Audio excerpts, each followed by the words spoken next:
तो इससे पिछले पार्ट में हमने देखा जब क्लास एफ और क्लास एस के बीच कंपटीशन शुरू होने ही वाला था, तभी डीमन कल्ट के मेंबर्स एनक्यूरियस और डिम्यूलस एकेडमी के ऊपर अटैक कर देते हैं। किसी तरह जानी दुश्मन एक साथ आकर एनक्यूरियस को तो रोक लेते हैं, लेकिन उनसे बड़ी भूल ये हो गई थी कि उन्होंने एनक्यूरियस का मुखौटा हटा दिया था, जिसके बाद वो पागल सी हो चुकी थी। वह चारों तरफ अंधाधुंध फायर करने लगती है। देखते ही देखते हर कोई जमीन पर चित्त हो जा रहा था। एनक्यूरियस का मुखौटा उसकी शक्तियों को कम कर देता था, लेकिन वो फिर भी उसे लगाती थी सिर्फ इस निशान को छिपाने के लिए। और हाँ, एनक्यूरियस को यह हेल फायर की पावर भी तभी मिली जब उसका चेहरा जला था। अब एनक्यूरियस हेलन का ये खूबसूरत चेहरा देख इसको जला देने वाली थी, लेकिन तभी एक उड़ती हुई बुक उसे रोक देती है। ये बुक मिस बिट्रिस की थी। बारनाबस भी इनके बीच आकर मिस बिट्रिस को बचा नहीं सकता, क्योंकि यह रिंग्स बहुत ही टाइट है और उसे इसमें मजा भी आ रहा है। एनक्यूरियस मिस बिट्रिस के साथ खेलने के लिए एग्नोस को अपने हाथों की कठपुतली बना लेती है,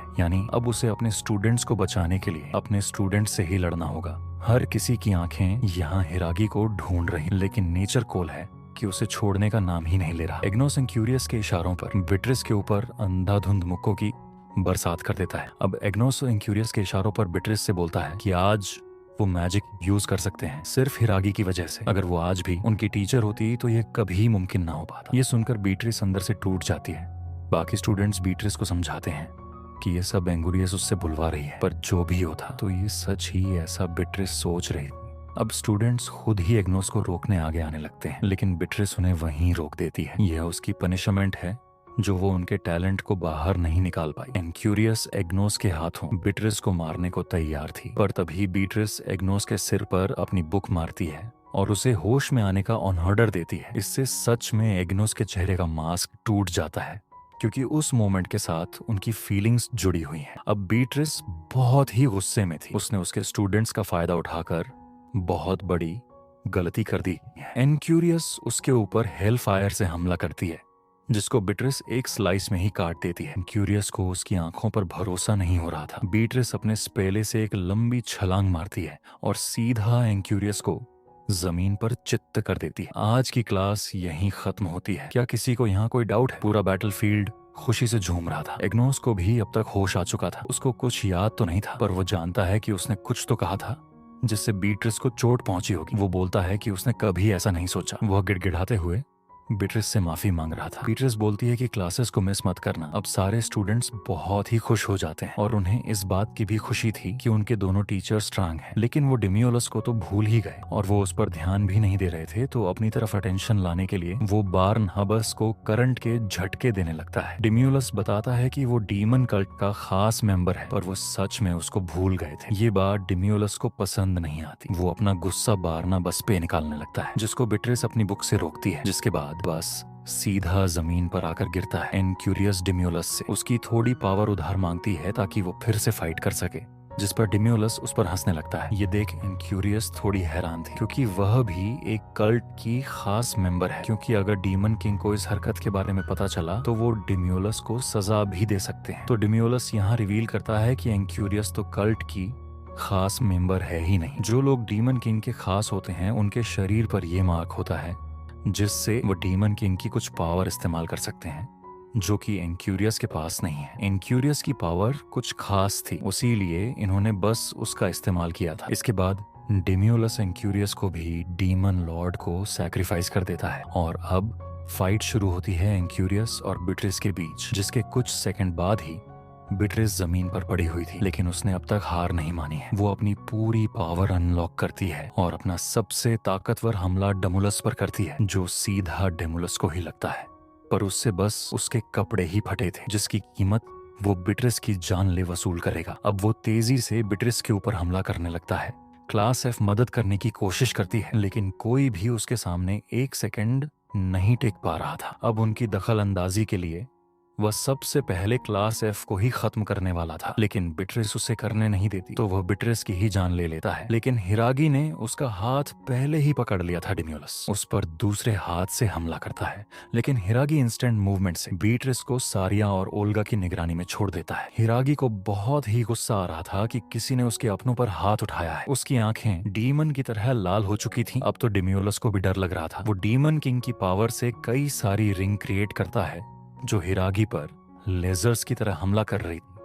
हिरागी बिना कोई मशक्कत के उनसे बचते हुए डिमियोलस की ठुड्डी पर एक घूंसा देता है और वो डीमन किंग को सैक्रिफाइस हो जाता है। अब सारे खतरे टल चुके थे। क्लास एफ हिरागी से बोलती है कि अगर वह पहले आ जाता तो उन्हें इतनी परेशानी नहीं होती। हिरागी बोलता है कि वह किसी और दुश्मन से लड़ रहा था। सब लोग हिरागी की तारीफ करने लगते हैं और यह बात डीमन कल्ट के सदस्यों को भी पता चल चुकी थी कि उनके साथी हार का स्वाद चख चुके हैं, यानी इस बार इनके अपोनेंट्स ताकतवर हैं। यहाँ हमें डीमन कल्ट के 4 खास मेंबर दिखाए गए हैं, जिनका नाम है यूथिस, विक्टर, रिब्बा, स्विंगल और डेस्ट्रा को उनसे पहले ही कोई उम्मीद नहीं थी। स्विंगल इसके लिए एक्साइटेड था, इसीलिए वो आगे का पल ही वहीं से गैब हो जाता है। वैसे यहाँ इतना सब कुछ हो गया, लेकिन हिरागी जानता ही नहीं आखिर वो थे कौन। एग्नोस बोलता है कि उन्होंने अपने आप को मैकेनिकल मशीन कुछ बताया था, यानी वो रोबोट जैसा कुछ कह रहे थे। बारनाबास बोलते हैं कि नहीं, वो असल में डीमन कल्ट के लोग थे और अगर वो यहाँ आए थे यानी जंग बहुत जल्द होने वाली है, लेकिन उनकी बात सुन कौन रहा था। तभी हम देखते हैं कि डिमियोलस के अंदर अब भी थोड़ी बहुत जान बाकी है। वो मरने से पहले हिरागी के ऊपर अटैक कर देता है। आयरिस ये देख लेती है और हिरागी को बचाने के चक्कर में वो खुद भी उस हमले के चंगुल में आ गई थी और वो दोनों सच में मारे जाते हैं। मैं नहीं जानता था कि इस कहानी का अंत इतना अनएक्सपेक्टेड होगा। इसके राइटर ने काम चोरी के चक्कर में इसकी कहानी एपिसोड से पहले ही खत्म कर दी, लेकिन कोई बात नहीं, हम फैंस हिरागी की अच्छी बातें याद करके उसे आखिरी श्रद्धांजलि देंगे। अरे हाँ, एक तरीका तो अब भी बाकी है। चलो कहानी आगे बढ़ाने के लिए एक गेम खेलते हैं, जहाँ अगर हिरागी जीता तो उसे एक नई जिंदगी मिलेगी। यहाँ हिरागी के साथ आयरिस भी फंसी हुई थी। आयरिस हिरागी को याद दिलाने की कोशिश करती है कि वह दोनों एक ही जूनियर स्कूल में पढ़ा करते थे, लेकिन हिरागी को आयरिस नाम से बस कुछ प्रोडक्ट्स के नाम ही याद थे। अभी उन्हें हाल ही में पता चलता है कि वह दोनों ही मर चुके हैं। ये वो दुनिया है जहाँ 4th वॉल टूट जाती है, यानी मेन प्रोटोगोनिस्ट को पता होता है कि वो एक एनीमे का एक फ्रिक्शनल कैरेक्टर है। अब हिरागी मर चुका है तो उसे एक मौका दिया जा रहा है वापस जिंदा होने का, ताकि कहानी को आगे बढ़ाया जा सके। तो यहाँ हिरागी से उसकी लाइफ के रिलेटेड कुछ सवाल पूछे जाएंगे, जिसका अगर वह सही जवाब देगा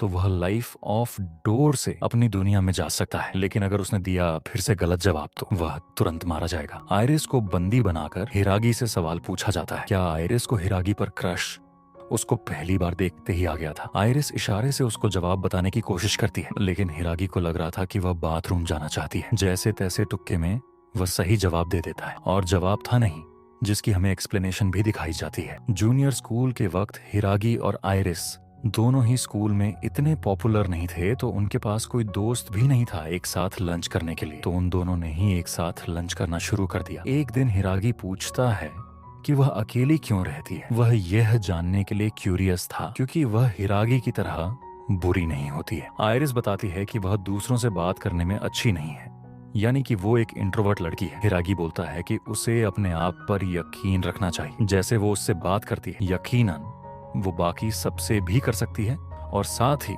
वो क्यूट भी है। आयरिस को पहली बार किसी ने क्यूट बताया था, भले ही वह लवर्ड पर साइड नहीं था, पर वो वाला प्यार था जो धीरे धीरे होता है। हिरागी को भी याद आ गया था कि आयरिस कौन है। खैर, अब हिरागी को बस एक लास्ट टास्क और पूरा करना है, जिसके बाद वो वापस जिंदा हो जाएगा। दूसरी तरफ विनबर किंगडम के राजा राजे को डीमंस की तरफ से एक चिट्ठी आई है, जिसके मुताबिक वो दिन करीब आ रहा है जब डीमंस और इंसान अलायंस बनाएंगे। इसीलिए उनकी सुरक्षा में गिल्ड मास्टर और एरिस ने उन्हें पहले ही किडनैप कर लिया है। दूसरी तरफ डीमन किंगडम में भी इसी अलायंस के ऊपर चर्चा चल रही थी। एक डीमन जनरल लुटिया को बताता है कि वहाँ के लोग बहुत ही ताकतवर हैं, खासकर वहाँ का गिल्ड मास्टर। जब वो उसकी फोटो देखती है तो वो उसको बड़ा हॉट लगता है। वहाँ किंग की सुरक्षा के लिए गिल्ड मास्टर और एरिस भी जोरों शोरों से लगे हुए थे। सारिया भी अपने आखिरी टास्क की ओर बढ़ रहा था। वहाँ पर उसका सामना उन्हीं तरह के लोगों से हो जाता है जिनको हमने पहले रिकैप के आखिर में देखा था इस टास्क में। हिरागी को इस भूल भुलैया से होकर लाइफ ऑफ गेट तक पहुंचना है, जिस बीच उसे अपने दरवाजे को बचाना होगा। लेकिन हिरागी के पास कोई दरवाजा तो है ही नहीं, क्योंकि उसे दरवाजे की जरूरत भी नहीं। उसे अपनी गुफा को बचाना होगा। House and year of death से अब खेल शुरू होता है और आयरिस शुरुआत में ही 2 लोगों को नॉकआउट कर देती है, लेकिन जब यह हिरागी ट्राई करता है तो उसकी उंगली ही मुड़ जाती है। वो हिरागी को हार मानने को कहते हैं और उसकी सेकंड लाइफ को वो उनके साथ एंजॉय करने को कहते हैं, लेकिन हिरागी रिजेक्ट कर देता है क्योंकि वो गेट नहीं है। अब वो पूरी जान लगाकर उसके 2 साथियों को फिर मार देता है। फिर आयरिस हिरागी को लेकर वहां से भाग जाती है, लेकिन उनका लीडर उन्हें फिर पकड़ लेता है और इस बार अपने स्पेशल रोज मूव से वह हिरागी को जकड़ लेता है और उसके बाद जो होता है वह बयां नहीं किया जा सकता। दूसरी तरफ डीमन कल्ट में विक्टर डेस्ट्रा को बताता है कि गैम्बल और यूथिस दोनों ही अपने काम में लग चुके हैं और यहाँ फिर से हम हिरागी को देखते हैं जिसके पीछे बहुत गहरा छेद हो चुका था। आयरिस को भी लग रहा था कि यहाँ खेल खत्म हो चुका है, लेकिन हिरागी फिर से खड़ा होता है और इस बार तो उसकी ताकत देखकर उनका लीडर भी कांपने लगता है। इस बार इन दोनों के बीच बहुत तगड़ी टक्कर होती है जिसमें आखिर में हिरागी एक पंच से जीत ही जाता है और फिर आयरिस और हिरागी दोनों लाइफ ऑफ गेट से अपनी दुनिया में वापस चले जाते हैं। लेकिन वहां जब उसकी आंखें खुलती हैं तो वो लुइस को घायल हालात में अपनी ओर आते देखता है। उसके गिरने से पहले हिरागी उसे पकड़ लेता है और इनके पीछे हम देखते हैं आयरिस को जो अजीब तरह से हंस रही। इसके कुछ वक्त पहले तांजे ने लुइस को हिरागी को यहाँ लाने के लिए भेजा था क्योंकि वह चाहते हैं कि यह हिरागी भी देखे कि वो लोग अलायंस कैसे बनाते हैं और किंगडम के अंदर गिल्ड मास्टर भी अलायंस शुरू होने से पहले गिल्ड में और लोगों को भर्ती कर रहा था, पर हर कोई वहां निकम्मा निकलता है। लेकिन तभी वहां पर यूथिस आता है जिसकी बॉडी देखकर गिल्ड मास्टर भी उसका फैन बन जाता है और उसको गिल्ड में भर्ती कर लेता है। अब डीमन किंगडम से भी डीमंस की राजकुमारी अपने जनरल्स के साथ वेनेबर किंगडम पहुंच जाती है।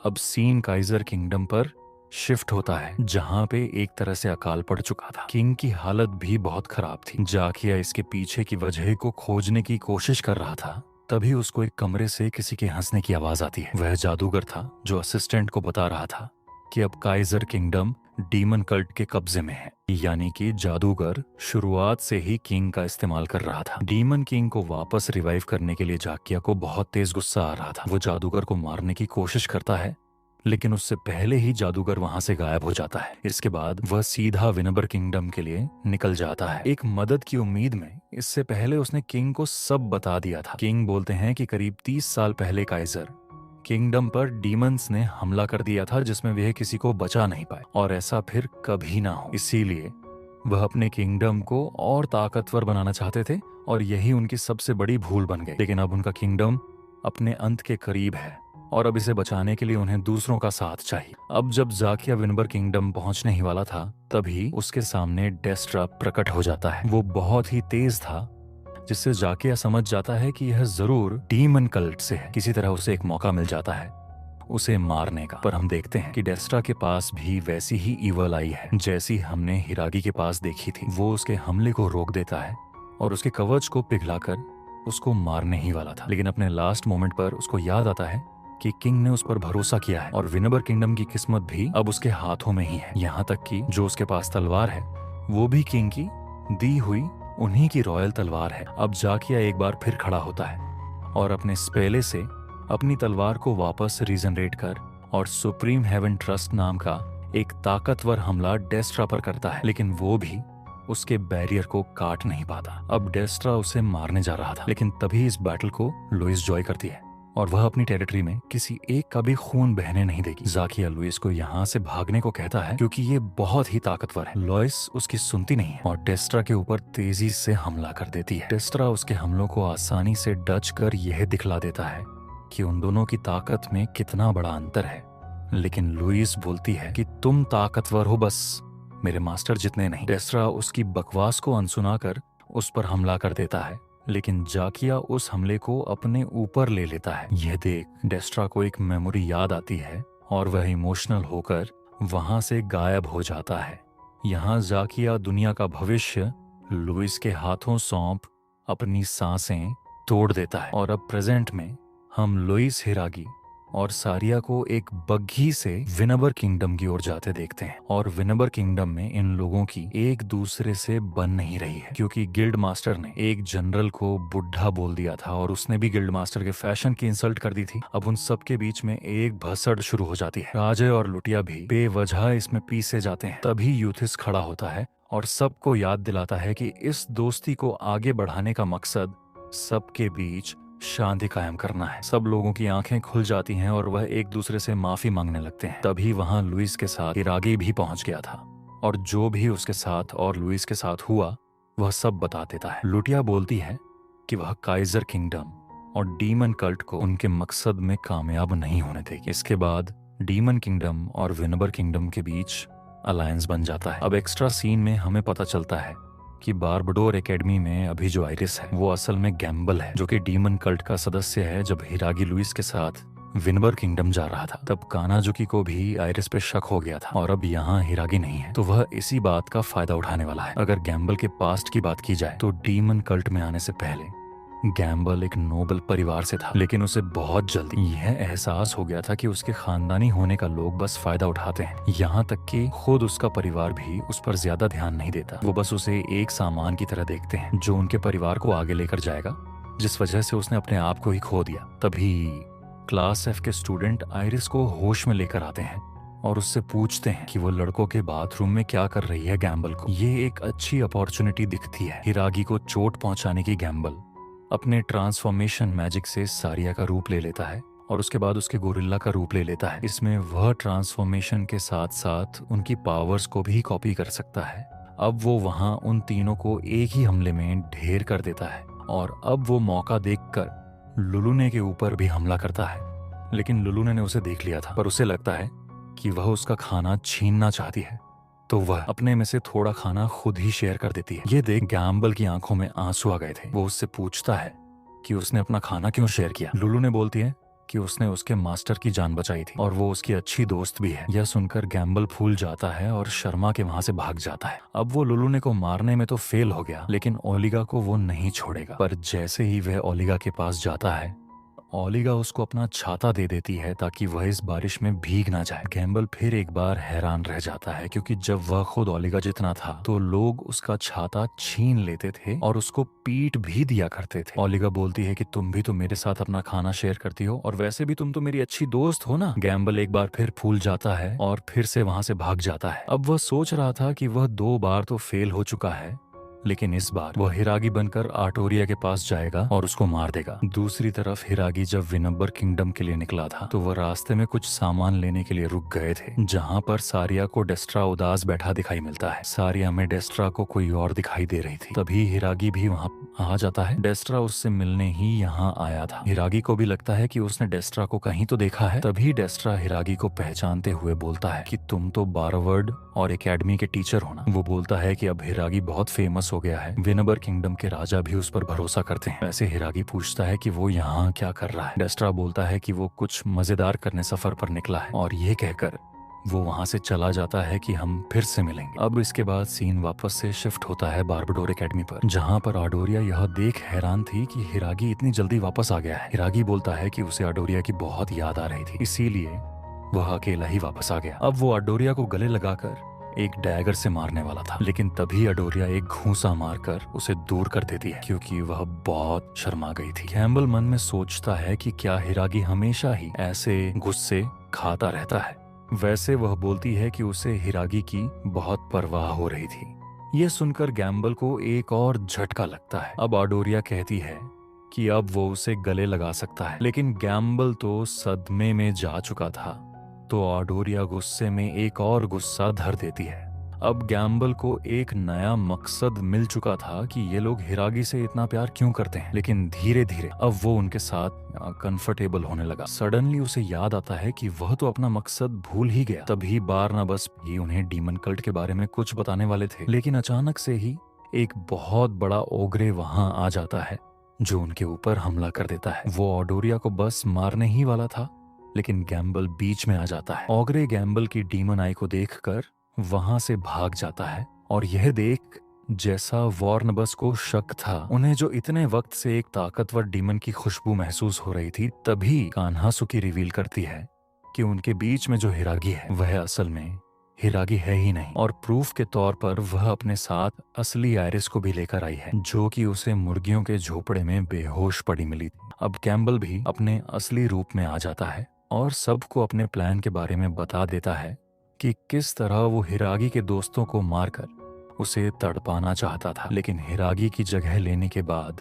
उसे पता चला कि प्यार होता क्या है जो उससे कभी किसी ने नहीं किया। इसीलिए किसी के मरने या जीने से उसे कोई मतलब नहीं था, लेकिन अब उसकी सोच बदल चुकी है। अब वह एक ऐसे नए सफर पर जाएगा जहां पर वह उस खास को ढूंढेगा जो उसकी परवाह करती हो। बारनाबस भी उसे जाने देते हैं क्योंकि वह जानते हैं कि वह अकेला ही उन सबको मार सकता है। लेकिन जब वह ये बात अपने कल्ट में बताता है कि वह डीमन कल्ट को छोड़ रहा है और अब वो डीमन किंग का साथ भी नहीं देगा, तो वो काले लिबास वाला गैम्बल को मार देता है। दूसरी तरफ विनबर किंगडम में गिल्ड के लोग डीमन कल्ट पे हमला करने की तैयारी कर रहे थे, तो वक्त आ चुका है कि यूथिस भी अपने प्लान को अंजाम दे। वो यहाँ सबको मारने की सोच रहा था, तभी पैसिफर मैन वॉशरूम के ले जाता है और वहाँ कोई उसके ऊपर हमला कर देता है। इसके अगले दिन गिल्ड मास्टर और विक्टर की इन्वेस्टिगेशन शुरू हो जाती है। गिल्ड मास्टर बोलता है कि वो उसे बिल्कुल नहीं छोड़ेगा जिसने उनके शो के साइड कैरेक्टर को मारा है। एरिस बताती है कि बेबी मैन की सांसें अब तक चल रही हैं, लेकिन वो उसकी बात को इग्नोर कर देते हैं और बेबी मैन के आसपास एविडेंस ढूंढने लगते हैं। बेबी मैन की पट की चैन खुली हुई थी, तो वह गंदा सोचने लगते हैं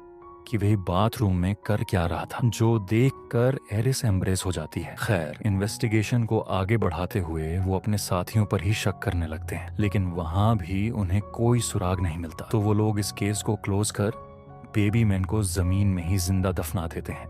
लेकिन तभी कब्र से बेबी मैन का हाथ बाहर निकलता है। सबको लगता है कि यह तो कोई ज़ॉम्बी बन गया है, लेकिन बेबी मैन बताता है कि वह तो चैन की नींद सो रहा था। बेबी मैन को जिंदा देख गिल्ड मास्टर को बहुत खुशी होती है और आइरिस को बहुत गुस्सा आ रहा था क्योंकि शुरुआत से वह यही तो बता रही थी।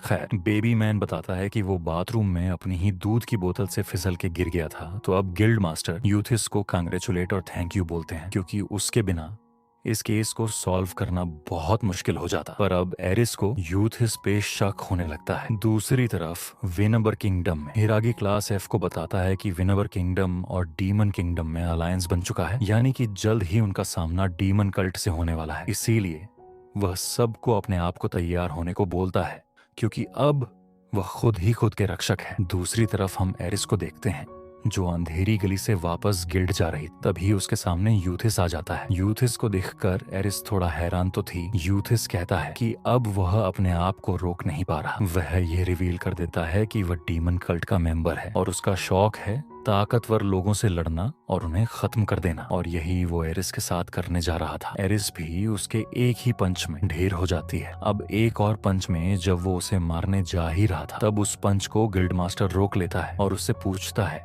कि वो ये क्या कर रहा है। यूथिस बात को घुमाकर बोलता है कि हम दोनों तो बस खेल रहे थे, पर गिल्ड मास्टर झूठ सुनने के बिल्कुल मूड में नहीं था। तो अब यूथिस भी उसे सब सच बता देता है और उसकी फ्रेंडशिप की बुराई करने लगता है, जो देख अब गिल्ड मास्टर से ये सहन नहीं होता और उसे एक ही घूंसे में कई मीलों दूर फेंक देता है। जिसके बाद वह पूरी फोर्स से जंप लगाता है और उड़ते हुए सीधा यूथिस के पास पहुंचता है, जिसके बाद उन दोनों के बीच मुक्केबाजी होने लगती है। यूथिस कहता है कि उसकी डिप्रेस्ड लाइफ में वह बहुत ताकतवर था, जिस वजह से उसकी लाइफ एकदम बोरिंग हो गई, लेकिन आज उसे वह अपोनेंट मिल गया है जो उससे लड़ने के काबिल है।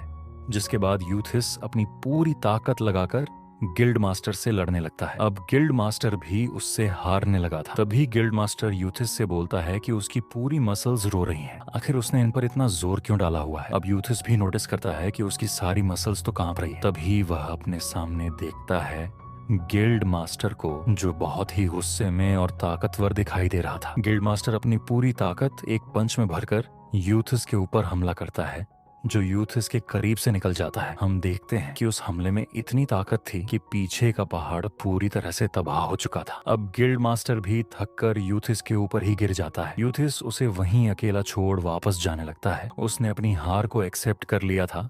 तभी उसके सामने विटोर टेलीपोर्ट होता है, जो यूथिस को मार देता है क्योंकि वह हार चुका था। दूसरी तरफ हम हिरागी को देखते हैं, जो अपने मैजिक का यूज नहीं कर पा रहा था और बारनाबस के हिसाब से यही सही वक्त था हिरागी को सब सच बताने का। बारनाबस शुरुआत से जानते थे कि डीमन कल्ट हमला करेगा और वह जानबूझकर हिरागी को यहाँ लेकर आए थे क्योंकि हिरागी के अंदर जो फ्रूट ऑफ एवोल्यूशन है, असल में वो डीमन किंग से कनेक्टेड है। और किस तरह इसके पीछे भी एक कहानी है। जब कई सारे गॉड मिलकर दुनिया को क्रिएट कर रहे थे, तब एक गॉड को इससे आपत्ति थी और इसी वजह से गॉड्स के बीच युद्ध शुरू हुआ, जिसमें अधिकतर सब खत्म हो गए। लेकिन आखिर में सभी गॉड्स ने मिलकर उस गॉड को इस दुनिया में सील कर दिया, जिसके बाद वह सभी गॉड से नफरत करने लगा और उसी नफरत से जन्म हुआ फ्रूट ऑफ एवोल्यूशन का, जो इंसानों की नेगेटिव एनर्जी से इस दुनिया में फैलने लगा। और यह चीज गॉड ने भी नोटिस की और उसकी ग्रोथ को वहीं रोक दिया। लेकिन जो भी फ्रूट ऑफ एवोल्यूशन को खाता है वो डीमन किंग का खाना बन जाता है, क्योंकि जिस गॉड को सील किया गया था वो असल में डीमन किंग ही था। अब ये बात भी सबके सामने आती है कि डेस्ट्रा कभी बारना बस का ही स्टूडेंट हुआ करता था। एक युद्ध के दौरान डेस्ट्रा ने अपने परिवार को खो दिया था। जब तक वह उन्हें मिला था तब तक उसका माइंडसेट दुनिया को खत्म करने का बन चुका था। वह इन सब का दोष भगवान को दे रहा था।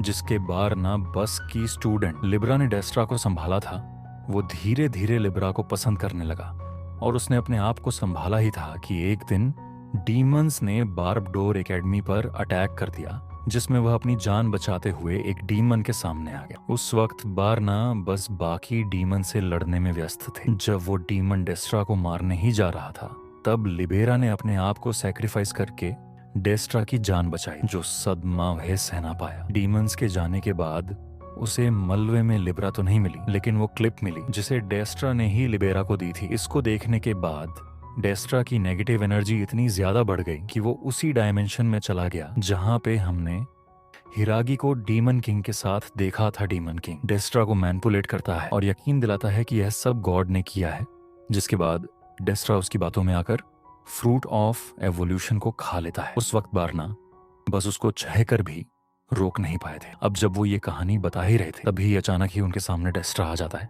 जो वहां पे एक प्रेशर क्रिएट करता है जिसकी वजह से कोई भी अपनी जगह से हिल नहीं पा रहा था। वो हिरागी को अपने साथ ले जाने वाला था, लेकिन बारनाबस अपने मैजिक से उसके मैजिक से बाहर आ जाते हैं और हिरागी को बचाने की कोशिश करते हैं, लेकिन यकीनन वह कर नहीं पाते। अब डेस्ट्रा बारनाबस को मारकर विक्टर की पावर से हिरागी और सारिया को दूसरे डायमेंशन में ले जाते हैं, जो कि पूरी तरह नेगेटिव एनर्जी से बना हुआ था। यहाँ तक कि डीमन किंग भी यही सील है। डेस्ट्रा सारिया को बताता है कि उसके पास एब्सोल्यूट डेथ की पावर है, जिससे वह जिसको भी छूता है वो तुरंत खत्म हो जाता है और वापस से रिनकार्नेट भी नहीं हो सकता। यानी कि अब तक डेस्ट्रा ने जिन जिन को भी मारा है वह अब कभी जन्म नहीं ले सकते, जिसके लिए वह डीमन किंग का शुक्रगुजार है।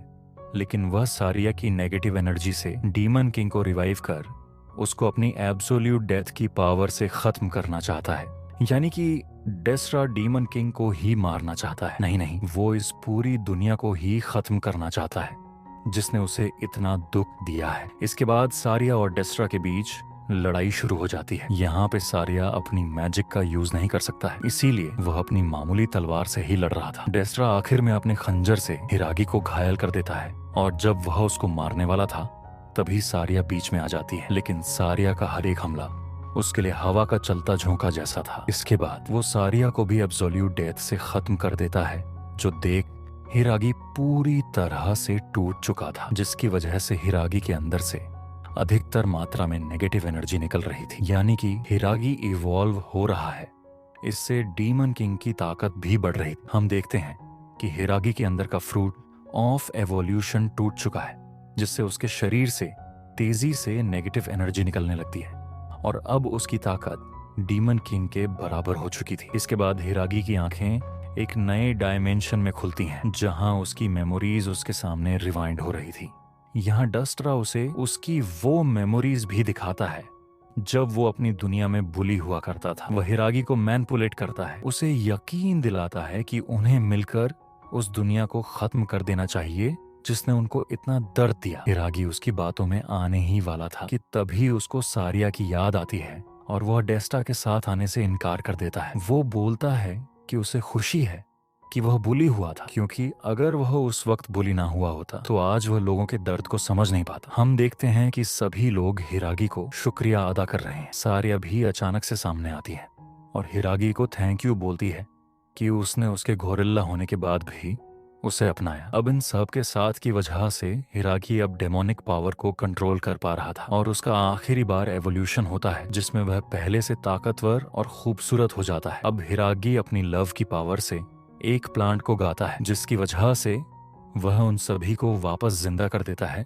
जो लोग पहले मरे थे। इसके बाद हिरागी की स्पेशल पावर वापस चली जाती है, पर अभी भी उसके पास लव की पावर है, जिससे वह डेस्ट्रा के साथ लड़ता है और उसे जीत भी जाता है। डेस्ट्रा को यकीन नहीं हो रहा था कि वो हार कैसे सकता है, जबकि वो दोनों तो एक जैसे थे। जिसके बाद वो फूट फूट के रोने लगता है। हिरागी उसे यकीन दिलाता है कि अगर वह कोशिश करे तो वह भी अपने आप को बदल सकता है। यह सुनकर डेस्ट्रा को अच्छा लगता है और वह अपनी एब्सोल्यूट डेथ पावर से अपने आप को ही मार देता है, क्योंकि अब उसे अपनी टीचर के पास जाना है। हिरागी उसे वापस जिंदा करने की कोशिश करता है, लेकिन अब तक बहुत देर हो चुकी थी। अब तभी सारिया भी हिरागी के सामने आती है और वह अपने गोरिल्ला फॉर्म में आकर हिरागी को प्यार करने लगती है। इसके बाद सब कुछ पहले की तरह नॉर्मल हो जाता है। कजल भी जिंदा होकर क्लास एफ में पढ़ाने लगा था और यूथिस ने भी गिल्ड मास्टर के साथ वापस दोस्ती कर ली थी। जाकिया, एंगुरकियस एंड डेम्यूस ये भी वापस जिंदा हो गए थे और यहाँ पे इनकी हैप्पी एंडिंग होती है। लेकिन आखिर में हम एक ताकतवर डीमन को भी देखते हैं और इसी के साथ ये सीजन यहीं पर खत्म होता है। और हाँ, राम कुमार चैनल को सब्सक्राइब कर लेना। मिलते हैं किसी नेक्स्ट